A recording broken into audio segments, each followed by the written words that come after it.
So you know the Nissan Skyline GTR R33, the holy grail for any JDM fanboy, right? It's been plastered all over Gran Turismo since day one, and honestly, it was Initial D that got me into those bootleg Toge mountain racing videos. So naturally, I had this image of the R33 being an absolute rocket, but in stock form, not so much. I'm OJ with Fluid MotorUnion, and today we're going to face the hard truth about the R33 RB26. What does it really take to wake up this so-called iconic engine and get some proper power out of it? Now, with this particular R33, which some of you might remember from our Inspected series, it originally came in for something as basic as an oil change and a weird boost turbo leak sound. Turns out it was a loose charge pipe clamp. An easy fix, but there was still something off with the car's performance, and that's exactly what we're going to dive into on the dyno today. But before we wake this sleepy beast up, smash the like button, ring the bell, and hit subscribe so you can see how we transform this legendary car into the Godzilla it's meant to be. The R33 Skyline GTR, a 90s legend. It made its debut in 1996, but snuck into Europe a bit earlier in late 95. It followed the R32, which originally earned the moniker Godzilla, and under that was the trusty RB26 DET. You know the story, 2.6 liters, twin turbos, enough power to make the neighbors think it's a Category 5 Storm. All of it routed through a 5-speed manual transmission and, of course, Nissan's fancy all-wheel drive system. Oh, and just in case the rear end got a little bit lonely, they threw in the Hikas 4-wheel steering, because why not? Most of these R33s were coupes, but Nissan's Autech division decided to stir things up by building 416 sedans in '97 for the Skyline's 40th anniversary. And don't forget the special editions, the Spec N1, LM Limited, and the insane 400R.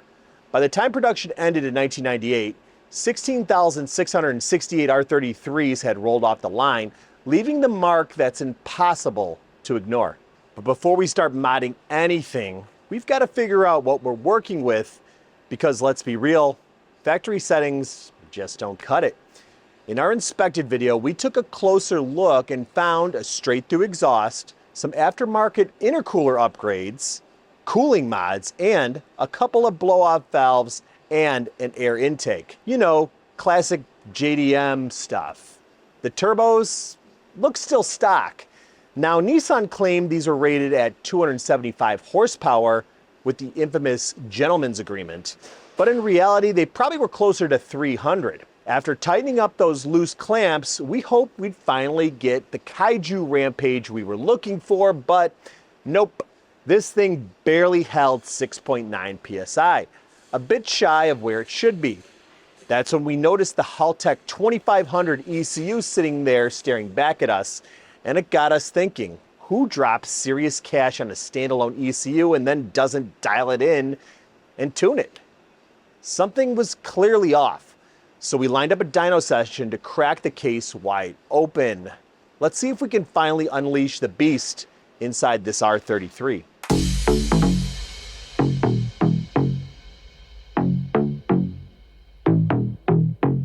All right, since the last time you saw this car, we've done a little bit of digging and found that while we are suffering from a low boost issue, even after finding those loose clamps, the car just feels sluggish, and we went into the Haltech Engine Management 2500 unit and found that the wastegate is basically set for control, no function. So it's just operating off spring pressure, which on this car is 7 psi. And 7 psi, while these things from the factory didn't boost that high, maybe 10 psi. 7 psi is a little bit lower than we would expect, than most people would expect. So in order to get this thing feeling more like a GTR, we decided we're going to get it on the dyno. Mechanically, we know that everything is more or less pretty much set. We ran a leak down and compression test. We checked the various hoses, sensor functions, went really over this thing with a fine-tooth comb, and just making sure that if we do get in here, we're not going to be running into any mechanical issues. Now that I've got it on the dyno, I do have one more mechanical thing that I'm going to have to check just to make sure that part of what I'm feeling, this car feeling sluggish, isn't related to possibly timing. Now, the Haltech unit that goes in here is more or less a plug-and-play unit.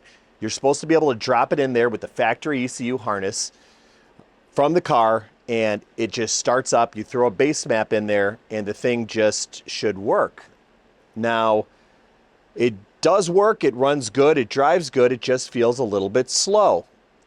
So, I want to make sure that the legwork was done, because when you set these up, sometimes how the signal for the RPM, the crank trigger, there's a little bit of leeway in how you set those up. So it's just kind of smart to make sure that it's not set retarded, not setting the timing that it's commanding, and not giving the performance that this car should put down. So while we're going to be trying to adjust boost, checking air fuel ratios, and doing a proper dyno tune, I need to start with the basics, which is finding what the timing's actually at. So in order to do that, we're gonna have to check with an outside method using a tool known as a timing light. And basically what a timing light is it checks the firing from the cylinder at top dead center on the first cylinder, and it tells you where it's commanding that timing at. You check that in relation to the ECU, and you check that in relation to what the timing light says on it, and you'll know if it's factual and if it's set up correctly. Now, most of my experience with Nissan has come back from my tuner days, so I'm fairly familiar with these systems. However, we haven't had a ton of these cars come in recently where we're doing heavier diagnostic work on. Most of the stuff we're able to kind of pick up just using scan tools and normal methods. But if I remember correctly, there's a lot of Nissans that will have a timing wire that allows us to pick up the signal somewhere in the back of the harness. And that's kind of what I'm going to try to do here. So let's start off. Timing light. So I've got the timing light. We're going to have to set it up. Basically, simple stuff. Power, ground, and then you need your signal. And this is where we're going to try to find that loop. And hopefully, that'll make it easy. I don't have to try to take off the coil cover and try to hook it up to a wire. It's got a nice little spot for you. And it's typically at the back of the coil harness. It's a looped wire that just kind of should stick out. Because you don't see these things too many times here in the States, I'm not as familiar. And even when you look up some of the repair instructions, people just kind of point to a looped wire in the back of the engine. They don't really say which harness it's supposed to come out of or where it's supposed to come out of. I don't know, let's hook this up and just see. Now, you want to know how you could tell this light's communal and used by the shop? That's melted. We got a nice little melt mark here, but it still works even though you kind of got to squeeze it down. Let's see if this is the trigger. We got this little harness box back here. It's not quite a loop, not what I'm used to seeing.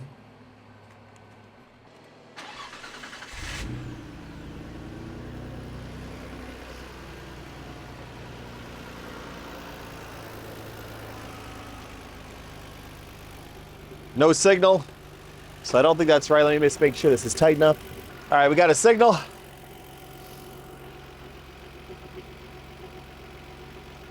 All right, you see here, it says we're at 5,400 RPMs, and I'm pretty sure we're not at 5,400 RPMs. So even though we got a signal, I don't think this is the right one. 900 times 6 is 5,400 RPMs, which means we're seeing 6 ignition pulses. So it is an ignition circuit of some sort, but it's not the correct signal. I need 1 pulse, which is what that looped wire should be, but I'm not seeing a looped wire. It should be coming off of this harness, coming off the igniter back here, if I remember correctly, but I don't really see anything. I was really kind of feeling lazy. I didn't want to have to pull off this ignition coil cover, but I guess I'm gonna have to. I'm not seeing a looped wire. Yeah, I'm just not seeing anything obvious. So I'm gonna have to pull this real quick It's not that many bolts. Let's just get this off and see if it's inside of there somehow. Maybe it got looped up when they did the install for the standalone engine management. So let's get these bolts off and see what happens.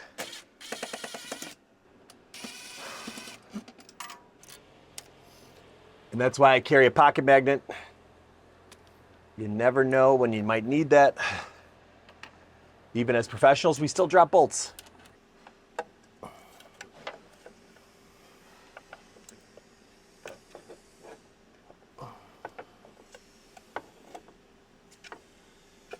This looks like it here.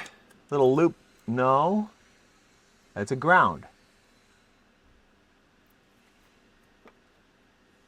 I'm not seeing. I've got this guy, which is the igniter controller, and then I've got this harness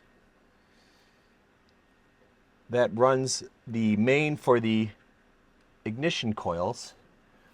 Now what I could do is I could grab one of these wires on ignition coil number 1 and have that signal coming off there, and that will get me what I'm looking for, but there should be a loop on these things. Oh, look at that. So this part of the harness feels real narrow, but I feel a little knot here that kind of feels like it's a loop. I'm gonna cut this open. I bet that it's tucked inside there. You can see it there. So that just goes to show you how unfamiliar I am with these. I thought they were all hanging out, but maybe it's just the ones I've seen in the swaps. And because this is a legitimate GTR, I haven't ran into them not taken out, just due to the fact that it's not a modified car. This is how they came, and you must have to cut them and pull them out in order to get it. So I'm pretty sure this is the loop I'm looking for. I'm gonna have to try it out. The only problem is I need to ground out that ignition coil. And in order to do that, I'll probably have to put it back together. I probably should have just been a little lazier and looked a little harder, because this connector was out before.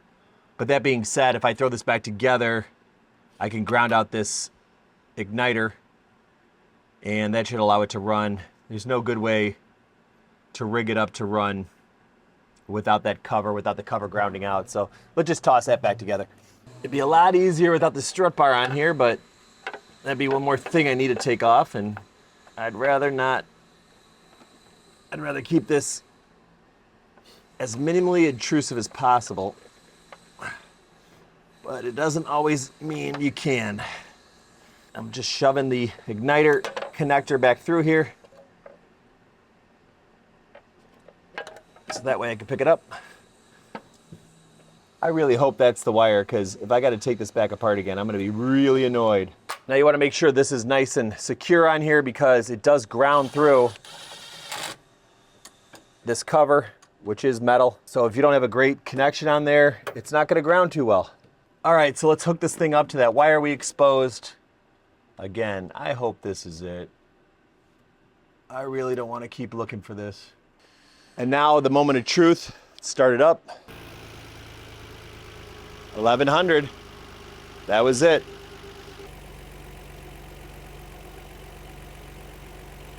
All right, so not sure if you could see that or not, but there's 7 marks on there. Each line represents 5 degrees of timing. Looking at this from the right, the leftmost line being 0 degrees, it looks like we're somewhere around maybe 15 degrees. The way I could check that is if I change on this adjustable timing light up, this should line up with the top dead center mark, and it does. So basically it offsets the firing of the light, so you know about where it will be at when the 2 lines line up, which is 15 degrees, which I believe this might be a little low. I have to check. I'll check in the ECU and I'll check, but this might be a little low. Not that low, but it could be a few degrees low. All right, so I'm verifying in the tune here, and you'll see that pretty much at that between 750 and 1,000 RPM here, we should be at 20 degrees, which we're at 15. So being 5 degrees off could be an issue. However, I didn't lock out the timing via the Haltech yet. I was just kind of just checking to see if it was close. So I'm gonna do that now, make sure it's locked out, check again, and if it's still off, I might have to mechanically adjust that. So in the ignition tuning function of the Haltech unit, right now there is the computer advancing and retarding timing. I want to just take that out of the equation. I'm gonna make sure it's locked. So that's just a function of going to always on. That's going to put it in lock mode. So on during flood clear, we're going to switch that to always on. Reboot the computer. Off. Back on. Now it should be locked out to 20 degrees. All right, so I locked it out to 20 degrees in the ECU. And right now we are still on that fourth notch, which would be 15 degrees, because the first notch is 0. So we should be on the 5th notch. We're at 15 degrees, so it is off. So that might be a reason why this car feels so sluggish. And the way we're gonna have to adjust that is via the cam position crank trigger sensor here. We're gonna advance and retard that, and it should get us the proper timing. Let's do that now. So what I'm gonna do is I'm gonna loosen all of these but one.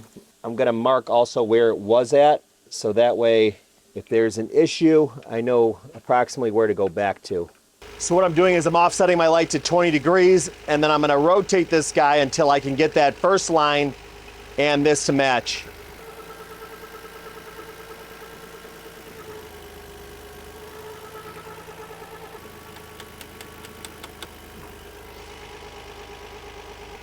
All right, got it dead on. Now I'm gonna lock it down, and now we can get into the tuning.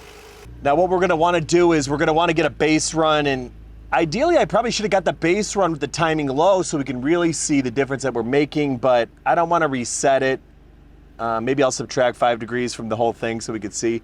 But I still have to set up my tach on the dyno, and I've gotta make sure that everything's reading correctly, run it. So we're gonna do a few cruises, a few soft passes, and just see kind of what's going on before we get into it and see what this thing's actually doing.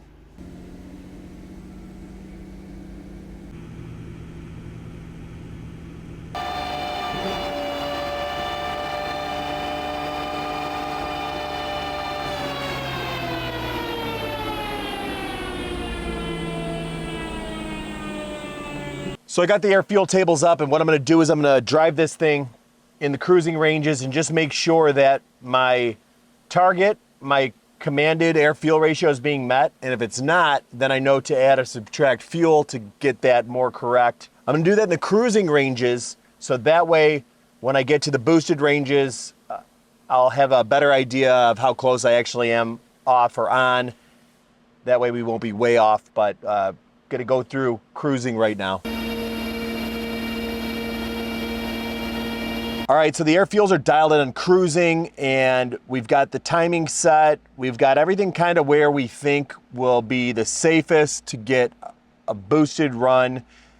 The idea here is, because it wasn't boosting before, we're gonna play with the wastegate duty cycle, but as long as we're doing a tune, we're going through the whole thing. So air fuels, timing, anything we can do to elicit a change in how this thing drives. Should be quite comprehensive when we're done. Planning on spending a little time on it, but being that this really just had a Haltech base map in here with a few little tweaks here and there, maybe to set it up or whatever they were trying to do, I could definitely tell nobody spent time on this thing. It was just basically plug and play, and they got it running, they set up whatever they needed to set up, and they kind of let it loose. And it's been driving like this for maybe the better part of a year.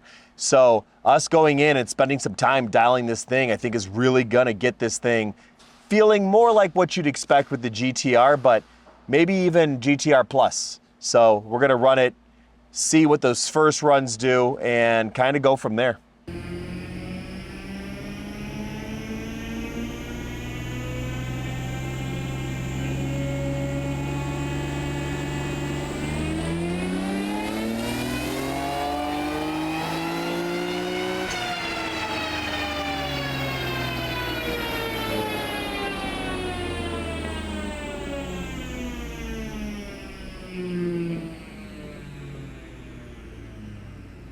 right, just looking over the logs real quick, and basically what I can see is that we're actually having the boost climb up. We played with the duty cycle, added 15% at the first, and then added a few more percentage points, and we're seeing boosts starting to come on.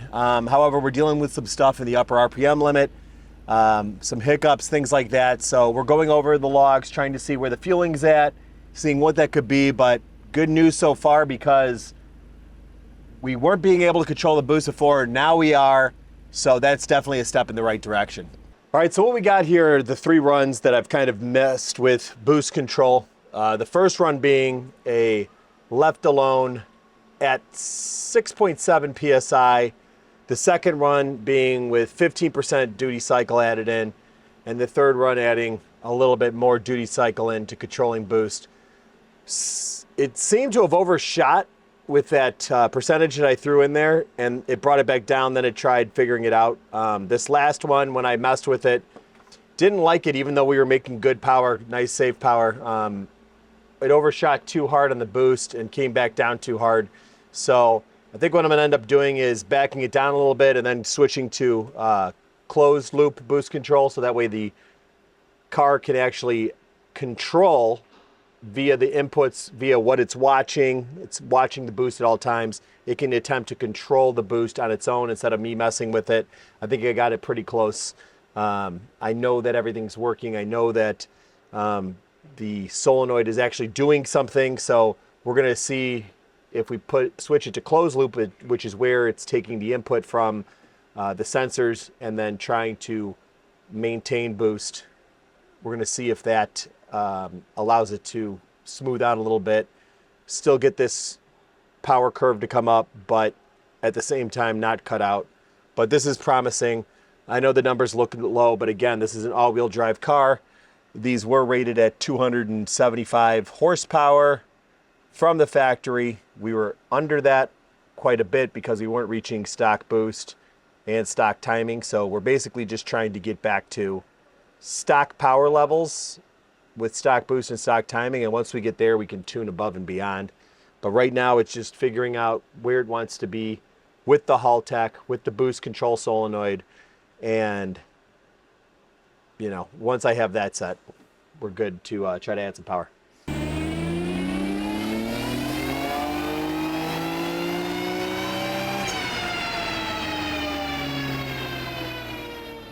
All right, so we're pretty close to wrapping this thing up. Now, initially my goals weren't to take this car and try to run it on its ragged edge, making the most power we could with the stock turbos. Ideally, what I wanted to do is get this thing OEM plus, making the power that it should have made, and then cleaning up a few things, really taking advantage of the Haltech, but without pushing anything too hard. Keep in mind that this car, since the Haltech got on it, probably never had a decent file that does exactly what I'm talking about. So I don't want to take it and try to max these turbos out, which, even though the engines are renowned for being able to hold tons of horsepower and tons of boost, the turbos can get a little bit tired at around 14 PSI. So now the stock wastegate spring is somewhere around 7. The factory ECU will hold it somewhere between 8 and 10 PSI. We're trying to go for 11, and really what I tried to do here was just smooth out the wastegate duty cycle so that way it responded the way I wanted to and held the boost. And threw in some really safe, easy timing and had air fuel levels where they were mostly conservative. Right here I've got our air fuels, and as it's coming into boost, we're coming down where we kind of hold more or less underneath 12.1 all the way through the RPM. We get a little richer at the end, which is nice and safe. And timing's very conservative at this point. So what I want the customer to do from this point on is to kind of take the car, drive it, make sure it's good at this, so no other problems that, because the car was being not stressed for so long, start creeping up.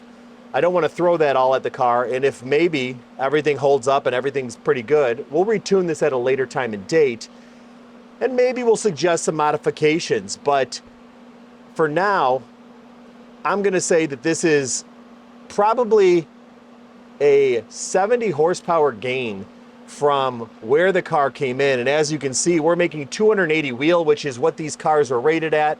Again, our dyno is conservative. It reads lower numbers. And just for reference, a first gen Lambo Gallardo all-wheel drive will make about 330 on our dyno. And that's a 470, 480, 490 horsepower car.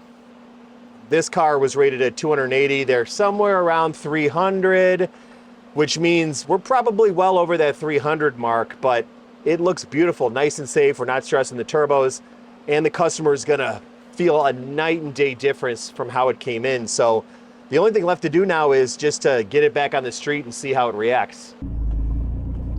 You know, honestly, it feels a little smoother even with that startup, and letting the clutch out actually has a little bit more oomph, and I would attribute that to the timing. We did add 5 degrees to pretty much everywhere, and I think that just helps it pull a little bit better. It's getting the proper ignition timing it needs to, you know, make the torque it needs off the bat. But let's see how it feels.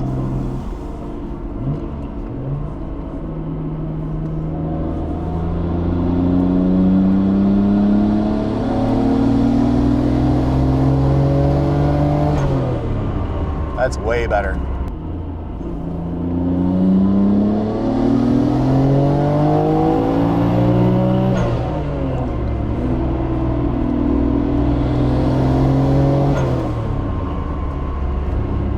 By no means is this a screamer, but honestly, I would compare it to like a tuned up 335 BMW. You know, just a tune only on one of those turbo cars. Really feels quite similar in how it pulls. This has a bit more turbo lag, but a little bit more up top end, a little bit more pull up there, which would make sense, but it pretty much, you know, feels much different. I mean, this thing was so laggy before that, you know, it was hard to believe that this was a Skyline, but that being said, this is a huge difference the customer is going to feel.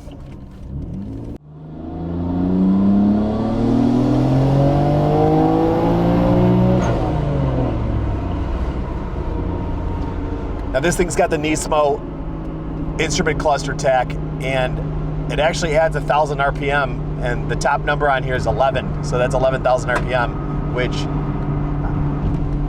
the red line says it's 9. I'm not going to test that. We set the red line to 8,000, but it makes you wonder if they did something else to this thing above and beyond.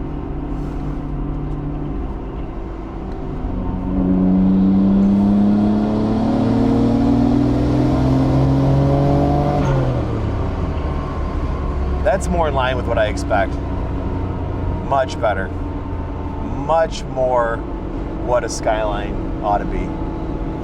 Of course, there's always more that you could have, but I would say for now, the customer is going to be really happy with this, and as a collector car, this is kind of where they should be at, and if he wants more, there's always more options we can do. So using our dyno on the R33 led us to finding some real power hiding in there. Now, it's impossible to do a direct comparison since we didn't install the Haltech standalone ECU. It came that way. So we don't know if it would have made more with the stock brain, but I can tell you this, the gains over the previous calibration are something the owner is definitely going to feel. And while it's not going to shatter any records, it makes a solid difference in drivability and brings this classic into the ring with today's horsepower's arms race. And the biggest takeaway from all this, the customer didn't even know it was underperforming. He just wanted a Skyline for nostalgia and figured it was slow because, well, he's used to faster, newer cars. Turns out, just because your ride came with some expensive mods doesn't mean they were set up right. The moral of the story? Sometimes your car's not broken, it's just misunderstood. That's where a professional shop like us at Fluid MotorUnion comes in. We can help you figure out whether your car is underperforming or if that's just the way it was. So before you get stuck thinking your iconic ride is a dud, get it a proper checkup from a professional who knows and cares? Here's what I really want to know. Have you ever picked up a car with some flashy mods that sounded killer on paper, only to find out it wasn't the sum of all its hype? Let's hear those horror stories in the comments below. And of course, don't forget, smash the like button, subscribe, and ring the bell so you never miss out. Stay loud, stay curious, and we'll catch you next time.